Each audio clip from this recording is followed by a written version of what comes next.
악령들 목격담 하워드 피트만. 서문 1979년 8월 3일, 이 시대의 가장 놀라운 기적이 나에게 일어났습니다. 그날 나는 급성 뇌동맥 파열로 인해 육체적 죽음처럼 보이는 일을 겪었습니다. 의사들이 응급실에서 나를 정신없이 치료하고 있는 동안 내 영은 내 몸에서 분리되어 영적 세계로 끌려갔었는데, 거기서 나는 많은 놀라운 일들을 보도록 허용되었습니다. 이 경험의 세부 사항들은 플라시보라는 제목의 내 책에서 어느 정도 깊이 다루었는데, 거기서 내가 원하는 만큼 다루지 못했던 부분 하나는 악령들에 대한 부분이었습니다. 그것을 다루기 위해 내가 이 책을 씁니다. 나는 내가 경험했던 모든 것들과 악령들과 이 물리적 세계에서의 그들의 전체적인 활동들에 대해 나에게 드러내졌던 모든 것들을 세세히 다룰 필요가 있습니다. 나의 의도는 내가 첫 번째 책에서 깊이 다루었던 경험들을 재조사하는 것이 아니라 지금 이 현재의 물리적 세계에서의 악령들의 활동들에 대해 훨씬 더 자세히 다루는 것입니다. 이것은 기독교인들이 미리 경고받고 미리 무장할 수 있게 하기 위해서입니다. 내가 이 사건을 경험하도록 허용되었던 것은 여러분이 이것을 알 수 있게 하기 위해서였습니다. 1장 복제물 사람이 하나님의 형상인가? 하나님이 사람의 형상인가? 이처럼 하나님께서 자신의 형상으로 사람을 창조하시되 하나님의 형상으로 그를 창조하시고 그들을 남자와 여자로 창조하시니라. 창세기 1장 27절. 이 구절로 시작해서 성경은 우리가 정말로 무엇인지를 말하기 시작합니다. 성경 전체를 통해서 그 사상은 결코 사라지지 않고 계속해서 반복되는데, 그것은 사람이 하나님의 형상으로 만들어졌다는 것입니다. 나는 첫 번째 사람은 이 사실을 알았었고 그것을 잘 기억했을 것이라고 확신합니다.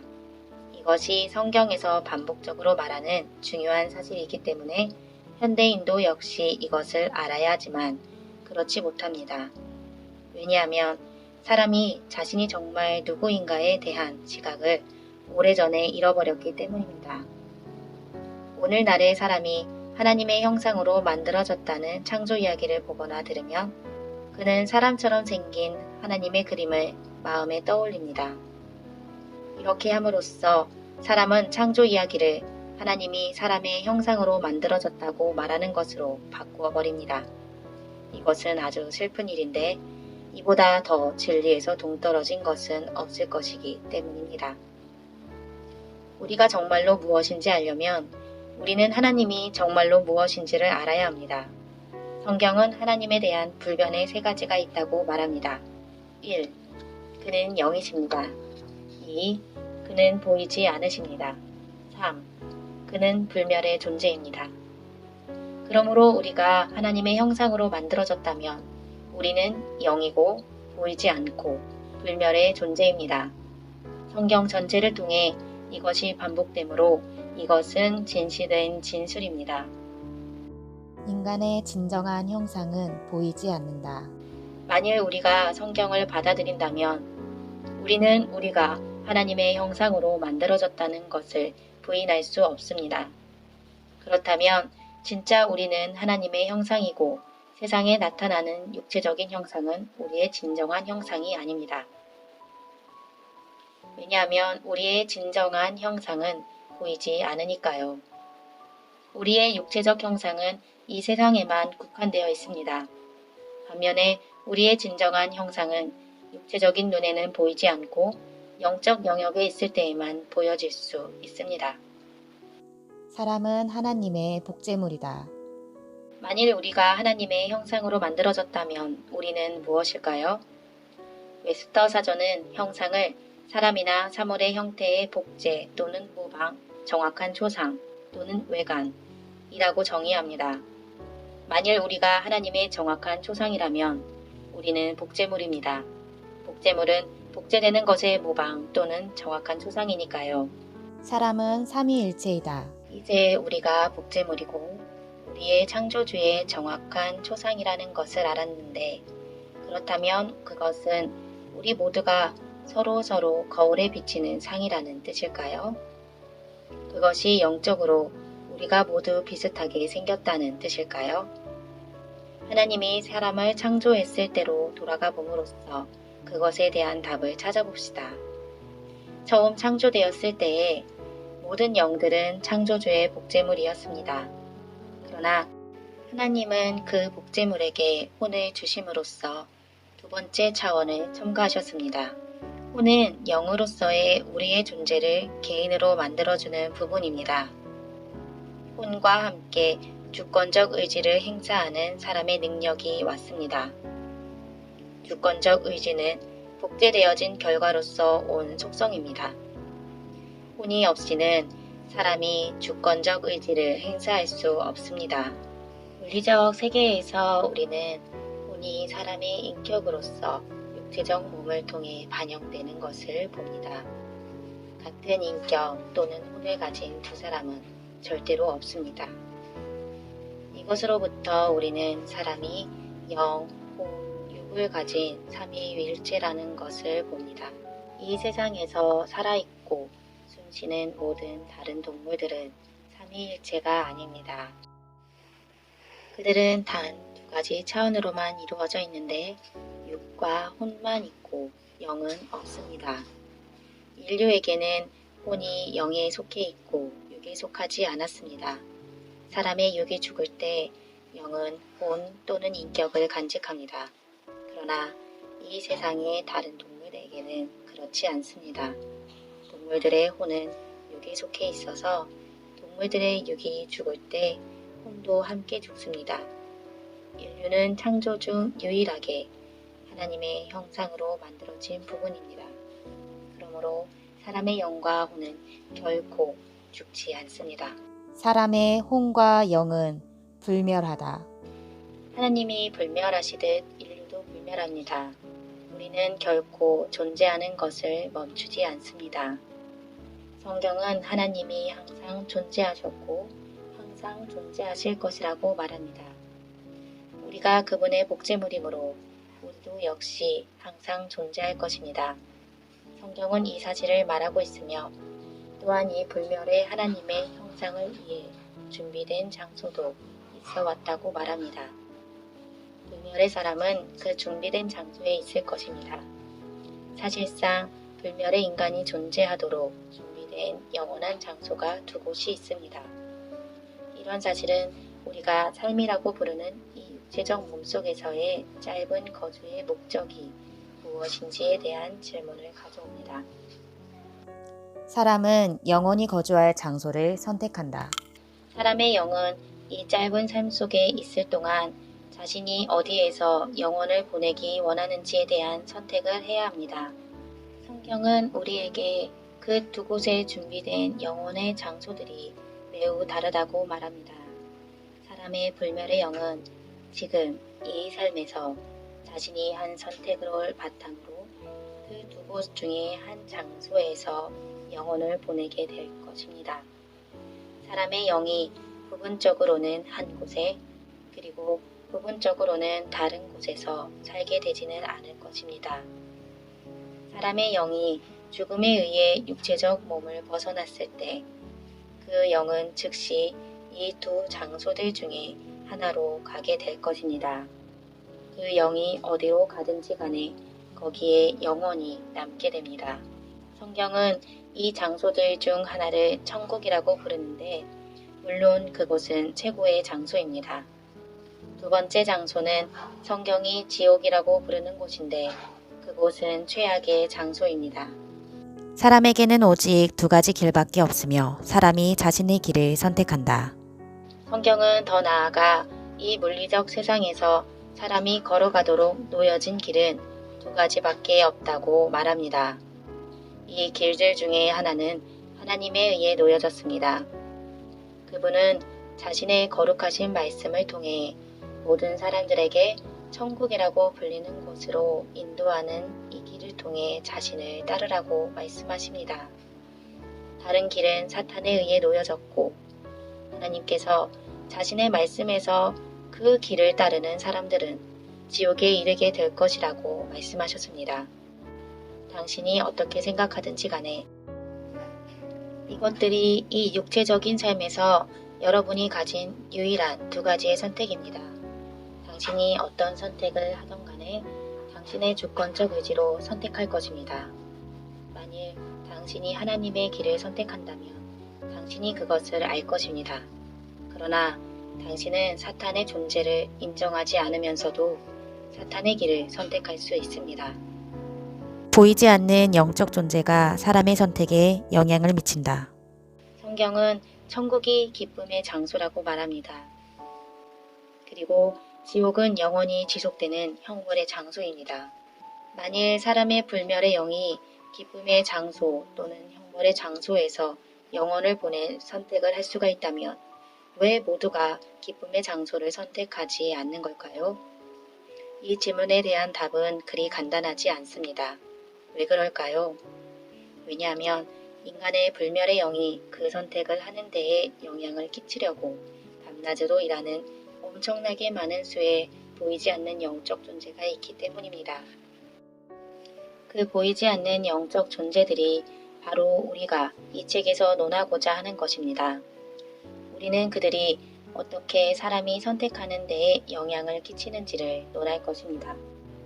사람이 사탄의 길을 따르기로 선택한 대부분의 경우에 있어서 사람은 자신이 그렇게 결정한 것도 모릅니다. 이것은 사탄이 소유한 커다란 속임의 힘 때문에 가능합니다. 사람들은 그 보이지 않는 영적 존재들의 영향을 인지하지도 못한 채 그리고 대부분의 경우에 심지어 그들이 존재하는 것조차 믿지 않은 채 그들의 영향 아래에서 선택을 했습니다. 오해하지 마십시오.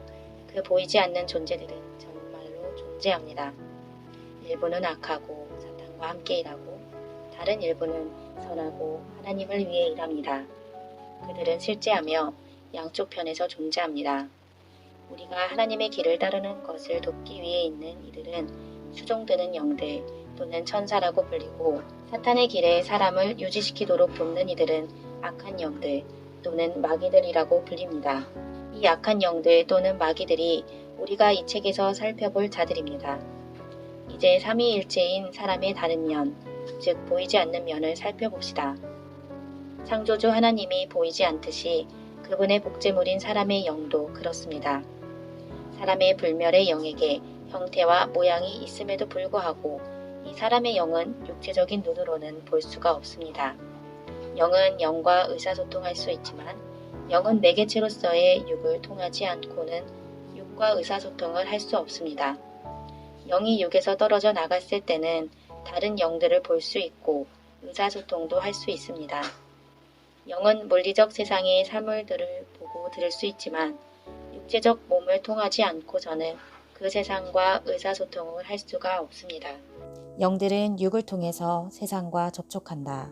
사람의 영은 이 물리적 세상과 의사소통하기 위해 육체적 몸을 필요로 하는데 다른 모든 영적 존재들도 마찬가지입니다.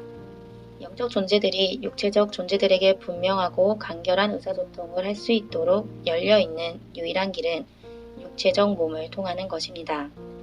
인간의 영이 육체적 몸이 할당된 유일한 영이기 때문에 모든 다른 영적 존재들은 그것을 필요로 하거나 열망하는데 몸을 통제하려는 싸움은 우리가 생각하는 것보다 훨씬 더 큽니다. 어떤 영이라도 육체적 몸을 통하지 않고는 혼 또는 인격을 이 물리적 세계에 반영하는 것이 불가능합니다. 악령 들린 사람의 영은 갇혀 있다. 그분께서 배에서 나오셨을 때에 부정한 영 들린 사람이 즉시 무덤 사이에서 나와 그분을 만나니라. 마가복음 5장 2절. 이 구절에서 성경은 보이지 않는 영적 존재들에게 완전히 사로잡혔었던 인간에 대해 진술합니다. 다른 영적 존재들이 그 사람의 육신을 완전히 통제하고 있었습니다. 그 사람의 영은 자기 자신의 육신 안에 갇혀 있으면서 자신의 몸을 전혀 통제하지 못했습니다.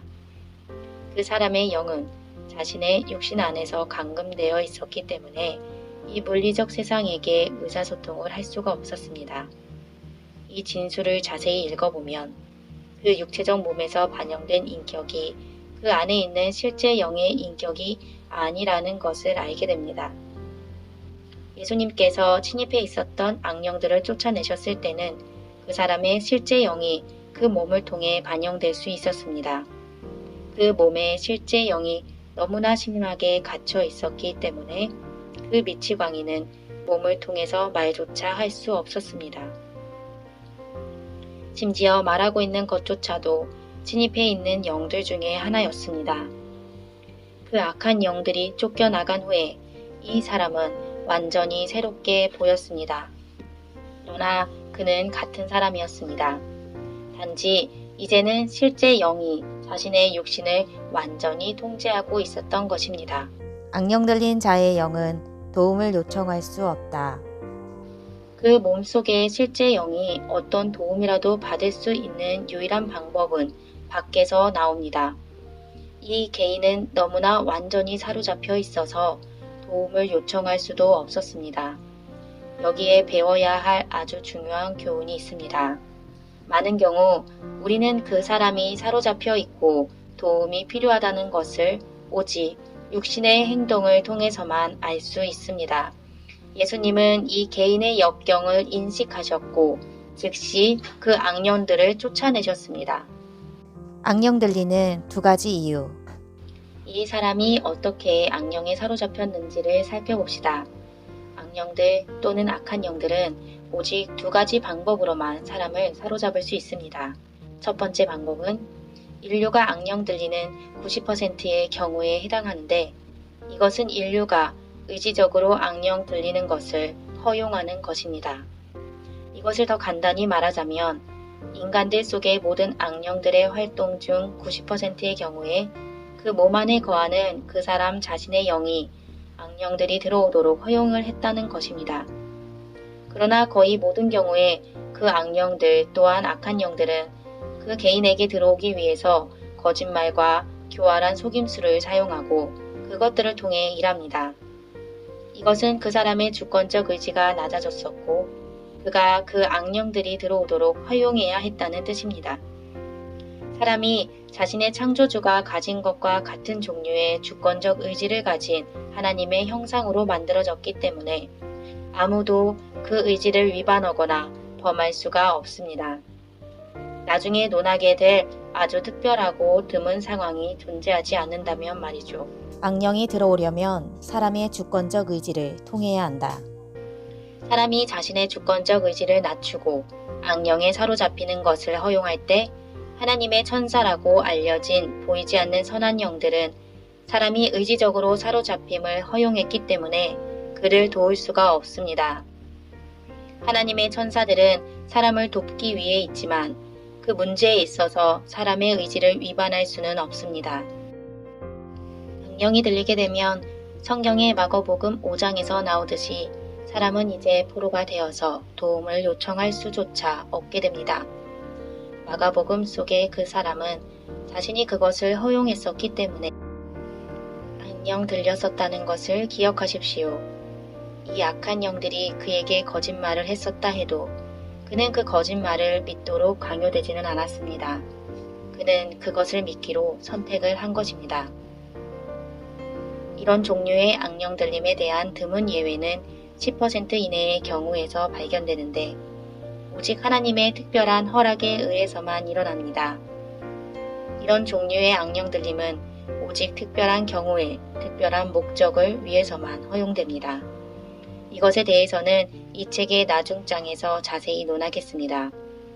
우리는 보이지 않는 사람이 오직 육체적 몸을 통해서만 이 물리적 세계를 조종하고 움직일 수 있다는 것을 압니다. 이것은 영적 영역에서 다른 영적 존재들에게도 마찬가지입니다. 이 물리적 세상의 어떤 물체라도 조종하고 움직이려면 이 존재들은 어느 정도로 육체적 몸을 사로잡거나 통제해야만 합니다. 적을 알아야 한다. 육체적 몸을 통제하고자 하는 악령들의 열망은 단지 이 세상에 그들의 인격을 반영하려는 목적 때문만은 아닙니다. 그것은 그냥 그들이 즐기는 부차적인 혜택일 뿐입니다. 그들의 주된 목적은 그들의 주인의 의지를 성취하려는 것입니다. 그들의 주인의 의지와 목적은 이 세상의 눈으로부터 교묘하게 숨겨져 왔습니다. 인류로부터 자신의 의지와 목적을 성공적으로 숨기기 위해서 사탄은 자신을 감추어야 합니다. 익명으로 남아있는 동시에 사람의 운명을 감독하고 조종하는 것은 쉬운 일이 아닙니다. 그러므로 이 전투 계획으로부터 역사상 가장 능숙한 사기꾼이 출현했습니다. 인류는 먼저 그들의 지도자이며 대단히 불경스러운 영인 사탄 자체의 본성을 알지 않고서는 그 보이지 않는 영적 존재들과의 전쟁에서 결코 이길 수 없습니다. 사람이 이 영적 전쟁에서 스스로 준비할 수 있기 전에 그는 자기 자신의 한계와 능력을 확실히 알아야 합니다. 사람은 자신이 삼위일체이고 마음의 전투장에서 자신의 영으로 전투한다는 것을 확신해야 합니다. 사람의 각각의 부분은 이 투쟁에서 할 역할이 있습니다. 이 투쟁의 마지막 결과는 사람의 진짜 영이 어느 날 심판의 위대한 두 보좌들 중에 하나에 설 때 드러날 것입니다. 그는 그리스도의 심판대 앞에 서거나 아니면 하나님의 위대한 백보좌 앞에 서게 될 것입니다. 어느 보좌 앞에 당신이 서게 될지는 당신의 주권적 의지에 의해 직접적 또는 간접적으로 결정될 것입니다. 당신은 하나님을 믿기로 선택할 수도 있고 사탄을 믿기로 선택할 수도 있습니다. 만일 당신이 하나님을 믿는다면 당신은 그분을 인정할 것입니다. 하지만 당신은 사탄을 믿기로 선택하고도 그의 존재를 인정조차 하지 않을 수 있습니다. 당신의 선택과 상관없이 이것을 아시되 제대로 아십시오. 당신은 하나님의 형상으로 만들어졌습니다. 당신은 첫 번째 복제물입니다.